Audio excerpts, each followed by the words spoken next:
Raindrops are falling on my head.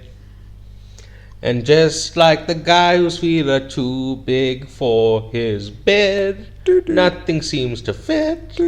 Those raindrops are falling on my head, they keep falling. Hello, hi, welcome. The show's name is Politics. Although I call it Politricks, and the title of this episode is Challenges. My name is Presh. And my name is Dylan. And I recognize that song from Spider-Man 2. Right. I haven't been able to stop thinking about it since we did the commentary, in February.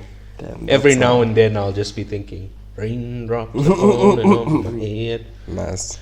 Good song. I'm glad you enjoyed it.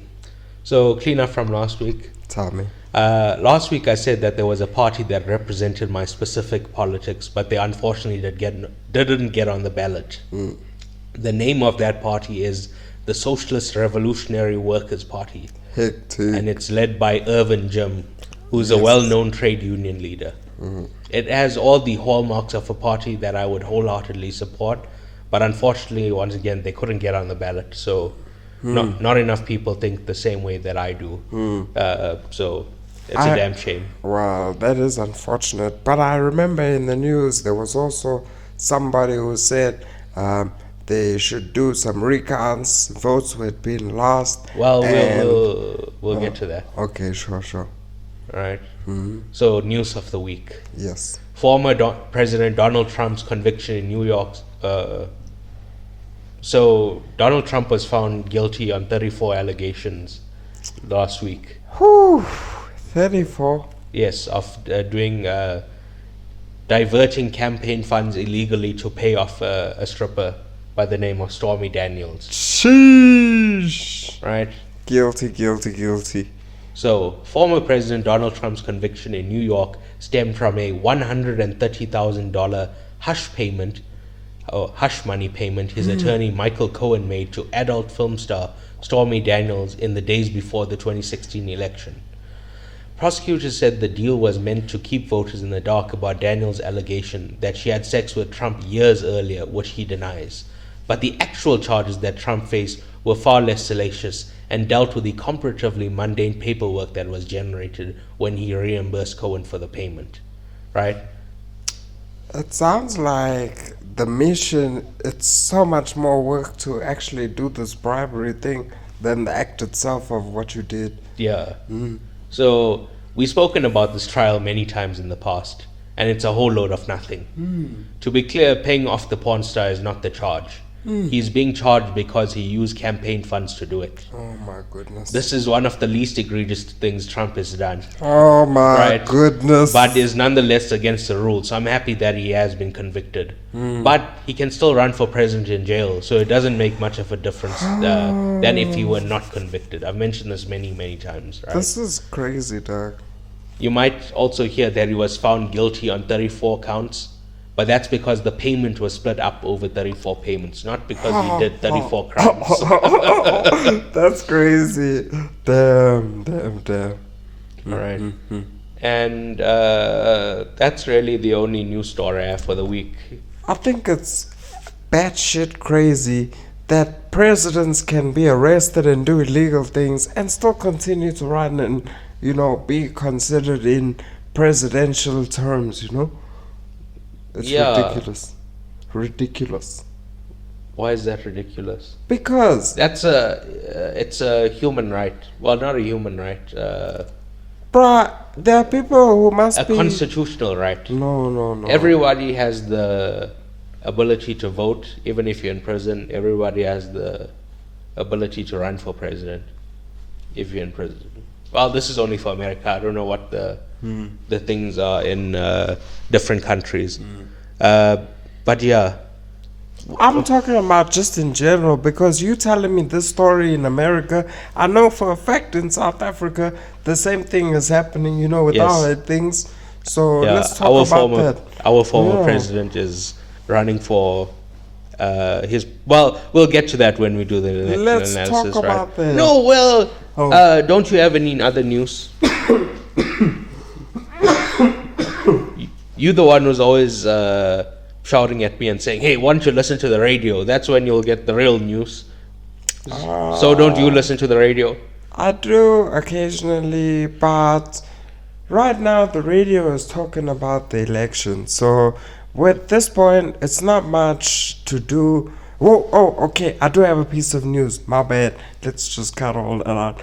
My news for the week is I found out that a whole bunch of countries have now extended stays in Thailand. So before, if you enter the country, you could be there for 30 days. Now, when you enter the country, you have 60 days, and South Africa is one of those countries. Whoop whoop! Yay! I need the cheerleading sound effects, hand Yes. claps, applauding. So that's great news. So now, it was good because I booked my ticket from the month that it kicks in effect, which is this month, So now when I arrive in Thailand, You have 60 days. exactly, baby, I'm ready to go. So, Alright. that's the news that I found out in international things. Well, that's good to hear. Thank you, sir. Well, That's- can we get into the election analysis? Tell me about it. All right. So the first thing I want to talk about is voter turnout. There was chaos and long lines on voting day, which led to people speculating that it was because a record number of voters turned up to get rid of the ANC. As it turns out, there was a record, but it was the record for the least number of voters in a democratic election that we've ever had. Therefore, we can conclude that the chaos and long lines were due to incompetence of the people in charge of that election process. Voting should take 15 minutes at maximum, but apparently people stood in queues all day long. Damn, bro, that doesn't make sense indeed, yeah. Because I also saw my sister in Cape Town voting. She posted a picture. 4 hours later, she was in the queue, and it took like 15 minutes to vote. Less than 15 minutes, even. So that's ridiculous. Man. If they know that this many people are coming, they should, have more stations where people can vote so that the queues go quicker. Aye. It's just mismanagement that's not the case. So, yeah. It's terrible. Anything else about the turnout you want to talk about? The turnout, interesting that we should talk about the turnout because I don't think Well, we saw don't need that ourselves. We don't need to speak about our personal votes. That's up to us. We just speak here about the election non-biasly. We just objective observers here. I feel you. Well, interestingly enough, like you said, the mismanagement is what shocks me because perhaps they thought that, we have so many voters in the country and we want all of them to turn out 100%. But in fact, they have not 100%, obviously, because there's kids that can't vote. There's like all things considered. All things considered, but also you have to register. So everyone who registered, you should be preparing that amount. And apparently, a record number of people registered to vote. But not actually completed their vote. But nobody, they didn't actually turn up. So they went through the process of registering, but they didn't turn up on the day. So then that means the process of registering is quite easy, but to actually vote is difficult. Well, you have to be in the lines. Yeah. You don't want to stand all day in the lines. Those people came and they saw those lines and they're like, no, thank you, bye-bye. Well, we don't know. We don't know what goes on in their minds. There's many factors that could have gone That's into what you're telling me, dog. That's what I heard when you told me. People registered, but they didn't actually vote. Yeah. So it's sad, it's sad.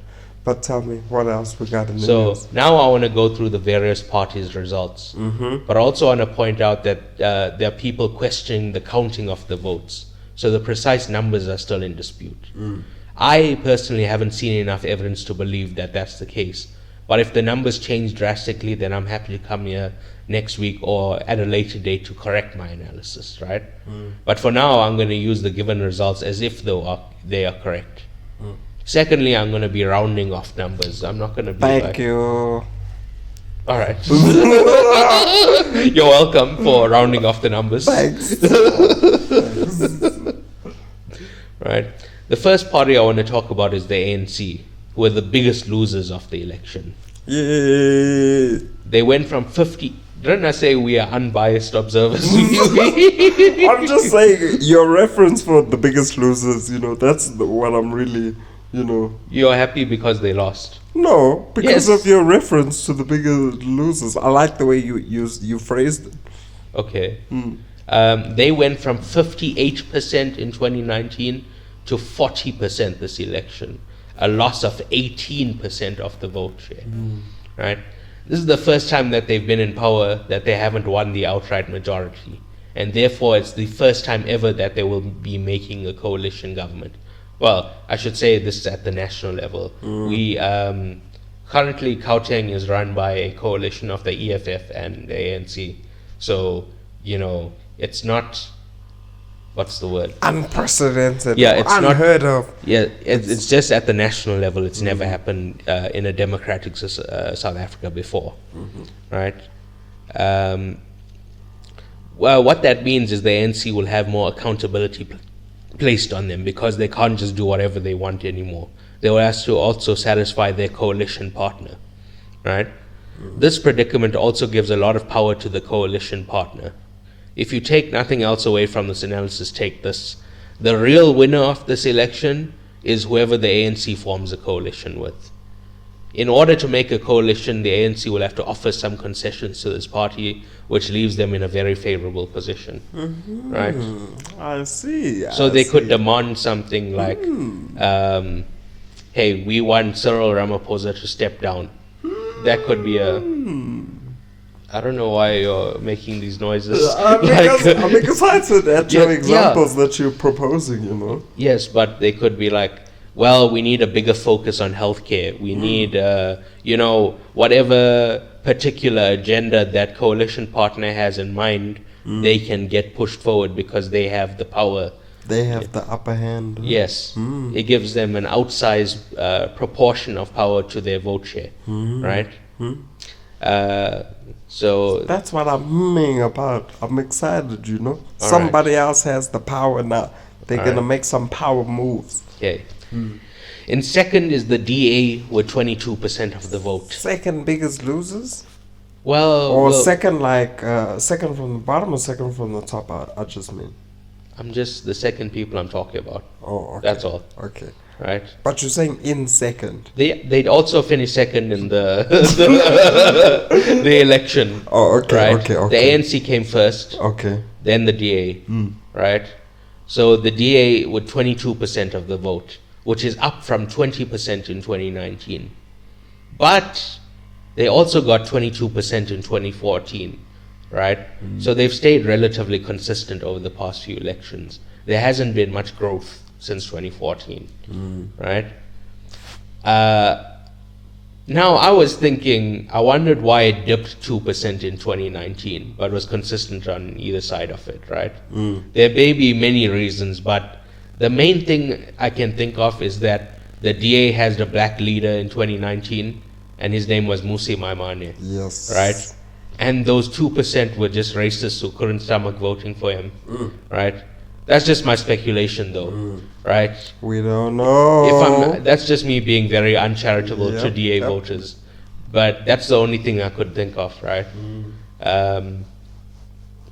Aside from that, I think it's been a failure of election for the DA, right? Even though they went up 2%, the ANC is crumbling, and they have not taken advantage of it.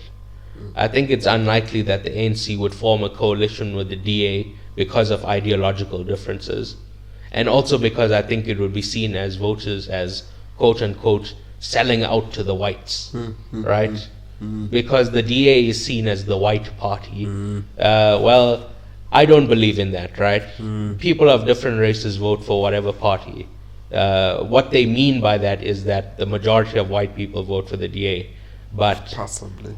yes, but I don't see it like that, right? But the ANC voters may see it as like a betrayal that they're teaming up with the DA. So that's a very unlikely coalition partner, I feel. That will be anarchy. Imagine. Everybody, there's said to be sworn enemies, so to speak, in terms of politics. Although, I guess I call it politics, but yes, yes. The enemies are teaming up for what?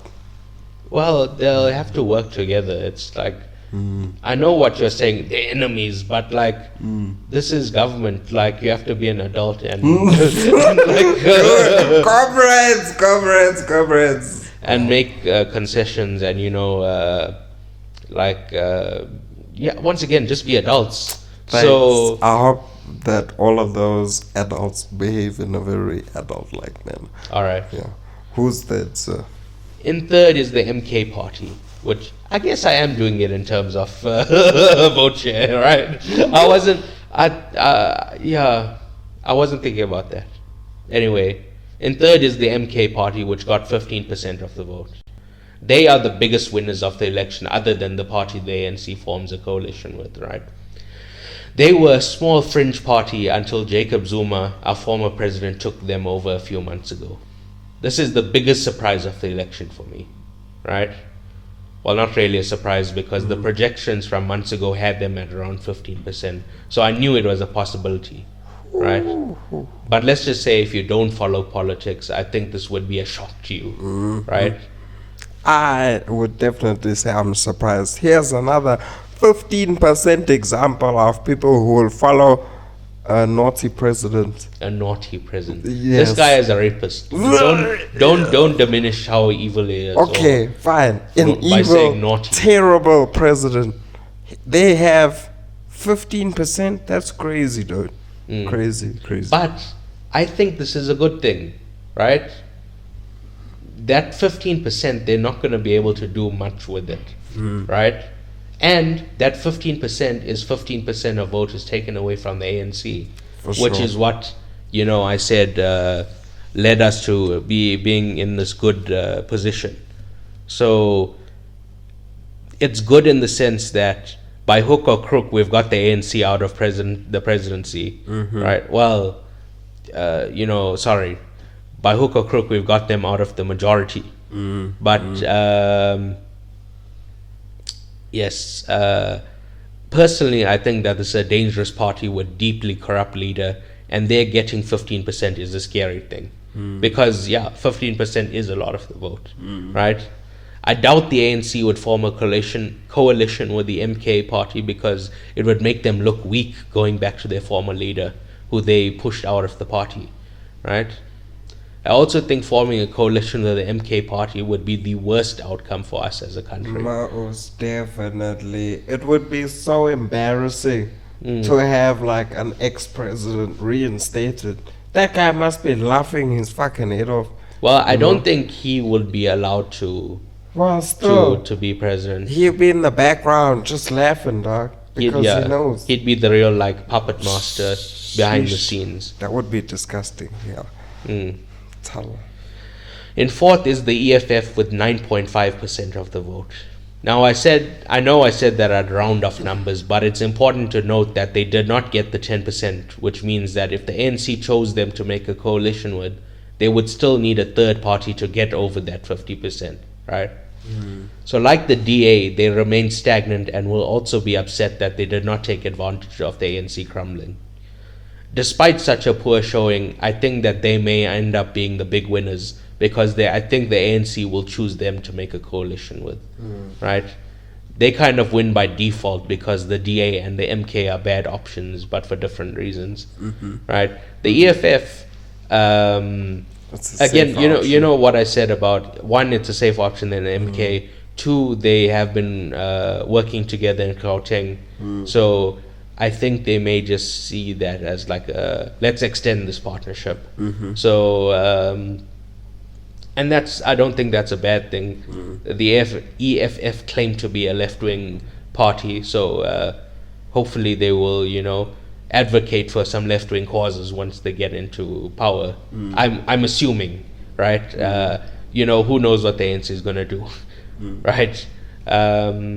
Yes, your thoughts? I definitely agree, and I'm just thinking about the laws and regulations that would change, as these things would come. But I'm not too concerned about that, Yeah, those things are for politics. Stirs. All right. Of the smaller parties, I just want to say I'm shocked the PA, or the Patriotic Alliance, got 2% of the vote. They weren't on my radar at all, but I'll be paying more attention to them from now on. So in 2019, they went from 6,000 voters to 330,000 voters this election. So, yes, they're definitely they are a far right, horrible, very xenophobic party. Their whole thing is we gotta drive out the foreigners by force, No. which is, pretty fucked up. If you ask me. Yeah. So yeah, do you have any other thoughts on the election that you wanna? I just can't help but imagine, just driving down the street and asking people, please guys, vote for anybody else. Please, let's form a special party. Do you have any skills? I just feel it would be so much better if, you could just make a party and based on popularity, if word can spread, tap into social network. You get millions of viewers, people all over South Africa, get them to vote for you instead of all this bullshit, What's going on, Like I'm saying, vote for Presh for president. All right, thank you, but that doesn't really add to our. And you're supposed to be we said this is unbiased. You endorsing me is definitely biased. We said that we're unbiased election observers. You said that, dog. Okay. I'm just thinking, I always specify when I have an opinion, I say personally. And, but yeah. Anyway, I've been asking people who they voted for, which apparently is rude. But I think,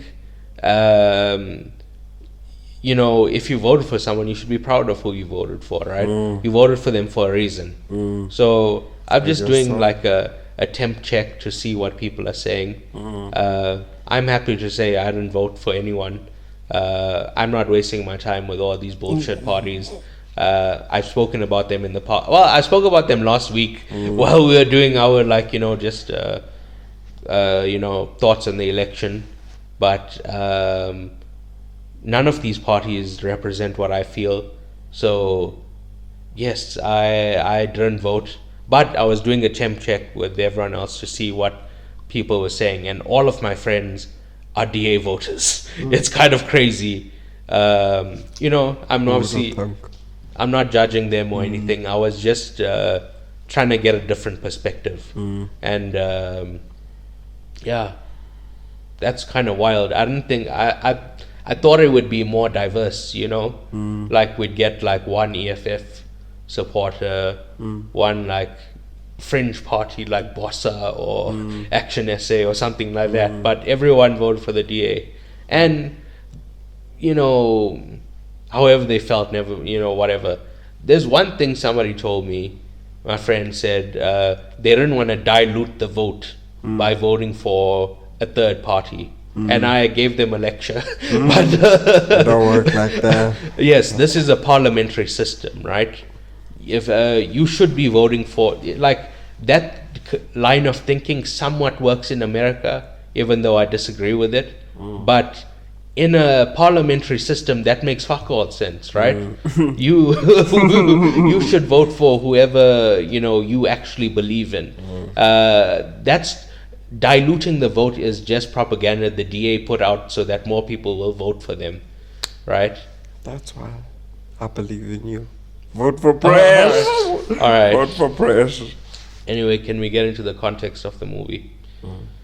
So, I generally don't chat about the writers of a movie when we get into the context. But I think that this is very interesting. Tell me. Have you seen Past Lives? Yes, I did. So Past Lives is about a Korean woman who immigrated to America when she was young and her reconnecting with her childhood friend who she's always had chemistry with, right? But she's already married to a Jewish man. And I won't spoil how the movie ends, but apparently this is an autobiographical movie because the director is a Korean woman who immigrated to America when she was young and married a Jewish man. And the writer of Challengers is the man. The Jewish man. Yes, the Jewish man, her husband. So Yes. his name is Justin Kurtzkis. So the writer of this movie is John Majaro's character from Past Lives, which I think is very interesting. There's some Yes. deep connections here going on. Yes, between Past Lives and Challenges. Right? Okay. The director is named Luca Guadagnino. And I've only watched one of his previous movies, and it was called Call Me By Your Name.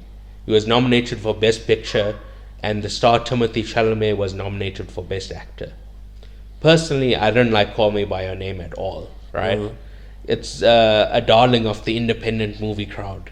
You know, people who watch indie movies, they love Call Me By Your Name. They always have it in their top 5 or, you know, whatever, right? I think it's horribly overrated, right? And like I said about Chalamet, I wasn't a fan of him until Dune 2. You know, after he takes the water of life, and then and he says,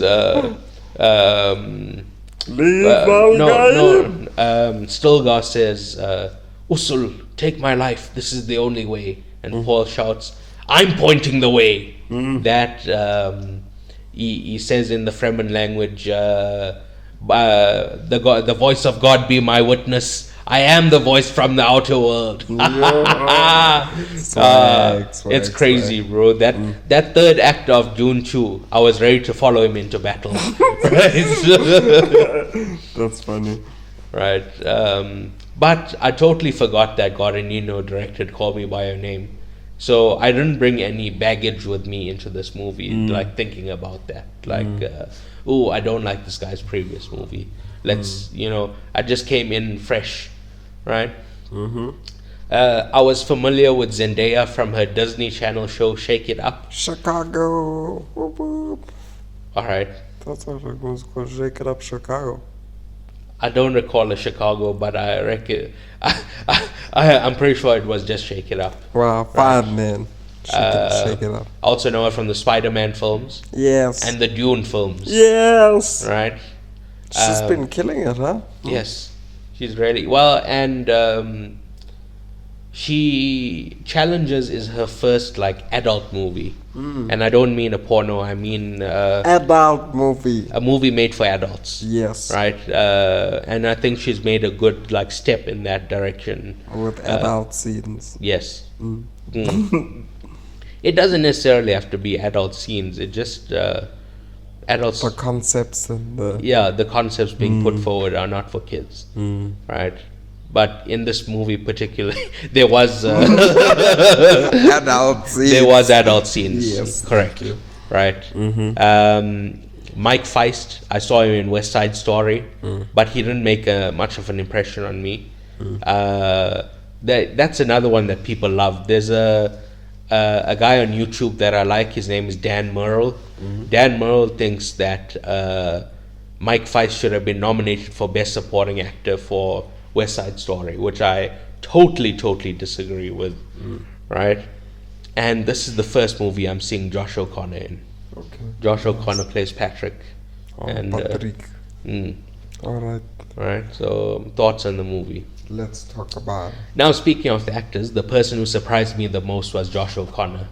He brought a swagger and confidence to the role of Patrick that really made him stand out to me. So I'll definitely be looking out for him in the future. Zendaya and Mike Feist were good as well, but they didn't pop in the same way Josh O'Connor did. So you mean that Zendaya and the man she was married to? Yeah. Yeah, that's the Mike, right? Mike, yes. I bet. And They were O'Connor was the first guy. The homeless guy. Shame. But the homeless man. Later on, you said it. Later on, we find out that he's full of shit. That his parents are very wealthy, and he's just doing that to spite them. Yeah, well, not to spite them. Like, he wants to be like independent, but he can't be because you can see he's all over the place.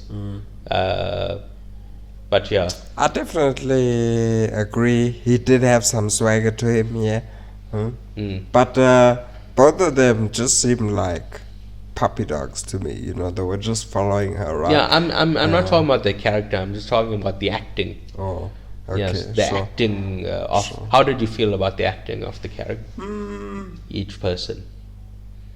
I think when they were younger, they were a lot more energetic, and then maybe there were more acting scenes. And then as they became older, their acting and emotions became more despondent, and then it was all about the tennis. You know, because even the scenes, like, bro, you'll never even say that they had a child the whole movie. Like, that Yes. kid was running around the entire time, but, you know, there's hardly any interaction and things with it. Yes. So, yeah. They're very cold. If it's not about tennis, it's It's not interesting. Though. Yeah. Don't bring it my way.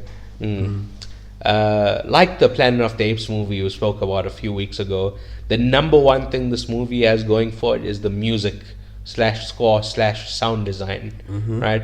The main theme is incredibly kinetic and electrifying, and it mimics the dynamic of the tennis game with the quick back and forth sounds. Right. And last week I spoke about The Social Network, and I said the only people still doing excellent work are Trent Reznor and Atticus Finch, and they're the people responsible for the music in this movie. Great stuff. So great yes, stuff. They add all the ticking and the fast movements, you know, the back and forth. Yeah. yes, For sure. it really did a lot for me in terms of my enjoyment in this movie. Right. Speaking about The Social Network, I also thought the dialogue was witty and fast-paced, similarly to The Social Network, but also to a tennis match, again, because there's quick back and forths, you know, where when people are talking, it's like, instead of listening to what the other person's saying, they're like quickly writing out a response, you know, that they're going to slam the other person with, like, and again, it mimics a tennis match, which I think is the very interesting, yes. Style, yeah. This is a whole style. You know, when there's some movies styled according to a certain sport. So this one is styled very well to tennis because it has that fast pace. Yes. You know, whereas any other game, you know, might be long, it might be too much, you know. But like, for example, Balls of Fury is the ping pong ball. We should check that movie out for the sound effects. You know. Anyway, yeah. How did you feel about the story structure? To me, the story, it was like interesting in the beginning, but then after a while, I just realized that it was only about tennis, you know. And when they were in that final match and it just ended, I was like, wow, this is a bit disappointing, you know. After all this, it was like they were just doing a practice run, you know. And I think it was interesting, and there were some intense moments. There were lots of intense moments, even when they were, you know, showing each other how they shoot the racket, you know, and figure out whether he's cheating on his girl or not, things like that. So yeah, definitely an intense movie, gripping, but yeah, the ending was just a bit of a dud for me. So, I mean more so like the jumping around, you know. Oh, that also, it was nice up to a point, but then it also became a bit annoying. Luckily, you could tell, I guess, the difference between the characters, Yes. so that was good, and there was a clear indication of which period you were in. But again, I didn't like it happening too much, too often. Yeah, it happened enough, and it was a good perspective. Yeah. So I've seen people say that they don't like how it jumps around, and they found it confusing. So I didn't feel like that at all. I think the movie did a good job via the acting, the hair and makeup to differentiate between the time periods. Like you can definitely see a difference between when they were young and their older version. Yeah. Right. I enjoyed the story structure because it gets peeled back like an onion, right? And new layers are revealed as we get to the center. It's responsible for 3 twists, right? Okay. The first is that we think Josh O'Connor is poor because he can't afford a night at the hotel.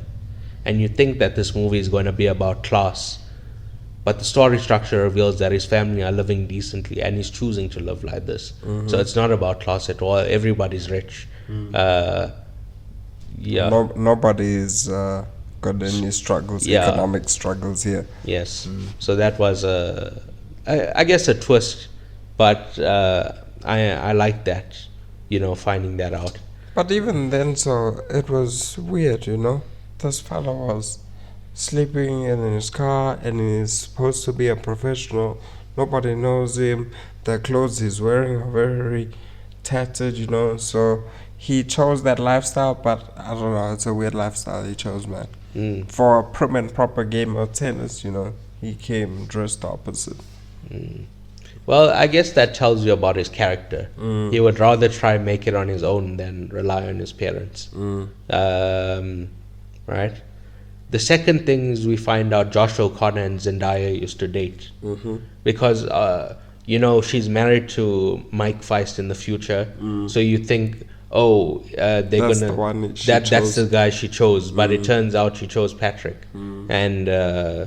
but she didn't really choose Patrick. She chose the winner of the tennis game because tennis is what turns her on, not these guys, right? Yeah, for sure.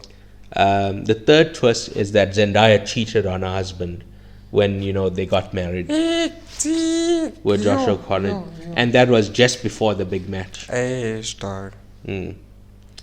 So I thought this movie was hot, but not hot in the traditional way, right? There was a lot of sexual tension built up, but it's not released in the usual way with the sex scene. It was released when they play tennis, right? At one point, Zendaya says tennis is a relationship, which I think is the most important thing to take away from this movie. Zendaya is in love with tennis, and the boys are in love with each other. Now, I don't know if that's like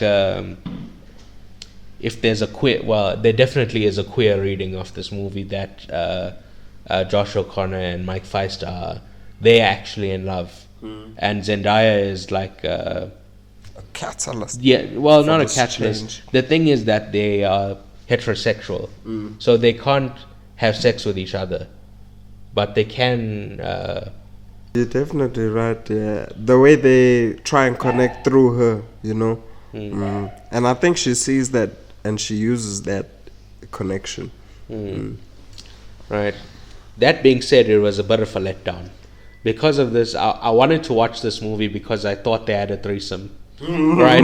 I didn't come to watch this movie for metaphors For the about story. the story, about tennis, about all this bullshit. I was there to see an Eiffel Tower. That's funny, man. Right? The last thing I want to say is the fashion in this False movie is gorgeous. advertising. Right? Yes. The fashion in this movie is gorgeous.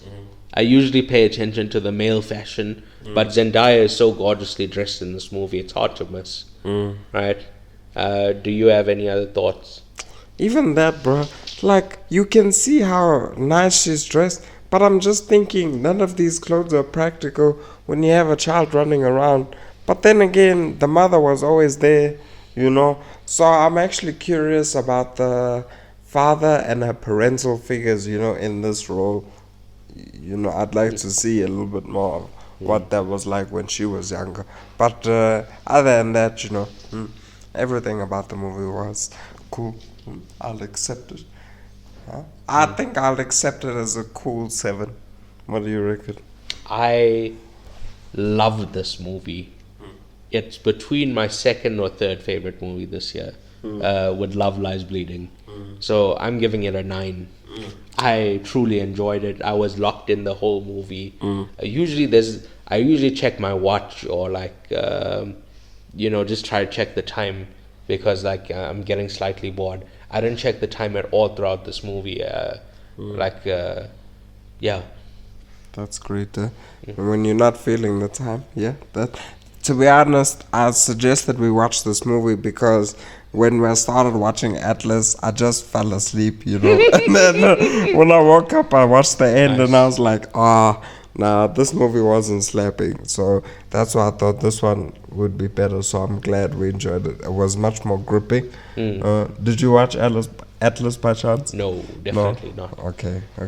Get into the recommendations. Yeah, for sure. All right. Do you want to start? Well, we can talk a little bit about Atlas. Like I said, I tried to watch it, but Yeah, Did you wake up the next day and try watch it again? No. That's the thing. But I watched the ending, so the ending was like I got closure, even though I didn't see the middle and stuff. Yeah, but I also watched a couple other movies. I watched. Well, let me start while you're busy looking for your phone. This week, Blank Check Satoshi Kon miniseries ended with the movie Paprika. It's about a device called the DC Mini that allows you to see into other people's dreams. The device is stolen and is used to infiltrate random people's dreams, which leads one of the researchers who made the DC Mini to become a detective in the dream world, named Paprika, to solve the case. Unfortunately, I didn't really enjoy the movie, and in general, I did not enjoy this mini-series, right? I can appreciate the technical mastery of the animation, but like all his other movies, the story did not connect with me, and I found it hard to follow in certain portions of the movie. I gave it an 8. Because it really is just the animation. It looks so gorgeous. It's just the story that I didn't like. And it's a very interesting concept. Yes, so maybe, yeah. Not best, well done. Yeah, so it's a great movie. It just didn't connect with me in the same way that I think, definitely the hosts of the show, they definitely loved that movie, but it didn't hit me in the same way, right? Then, like I said, I go back to previous Blank Check miniseries, and this week I've been watching the films of Michael Mann, and the first one I watched was The Last of the Mohicans. Oh, shucks. What? Why did you say that? I'm just thinking of that movie. My grandpa always used to say, it's the last of the Mohicans, if there was one more thing left of it. So tell me a little bit about the movie so I know what he was referring to. I thought it was very interesting. It's this like sweeping love story. It's set between the French-English War in America and the Mohican tribe members. They come across this one of the English general's daughters, and the Mohican falls in love with one of the daughters, and they have to survive all the different sides. Yeah. I see. And how did you find the movie? So I've always heard of it as a book, but I didn't know there was a film until I googled Michael Mann's filmography, right? It's a little bit boring in places, and it ends in an anticlimactic way, but I still think it's a good movie. I'm somewhere between a 6 and a 7 on it, but more leading towards a 7. Okay. Right?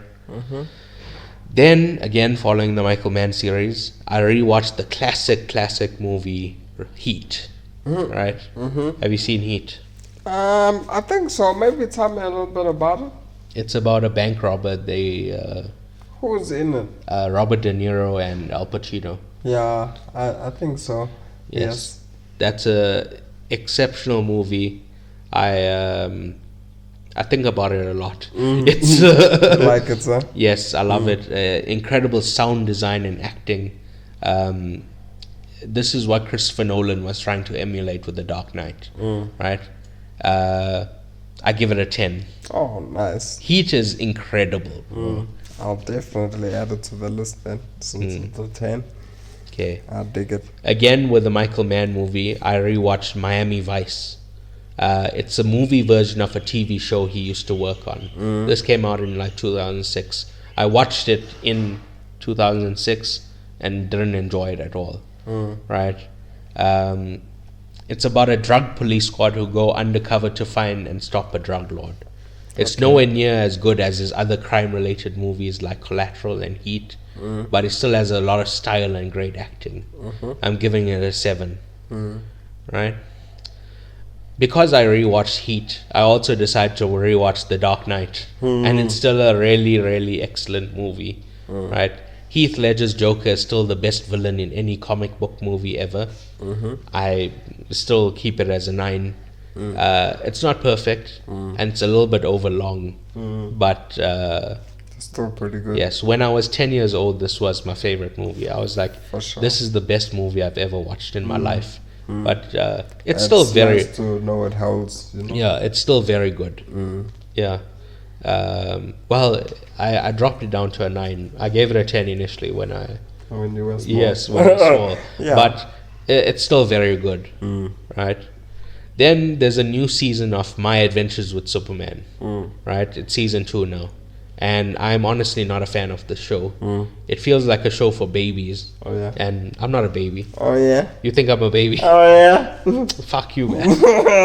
I'm not a baby. Okay, baby. Why do you say that? Because it's just... Is it like a cartoon? yeah, it's very dumbed down and simple.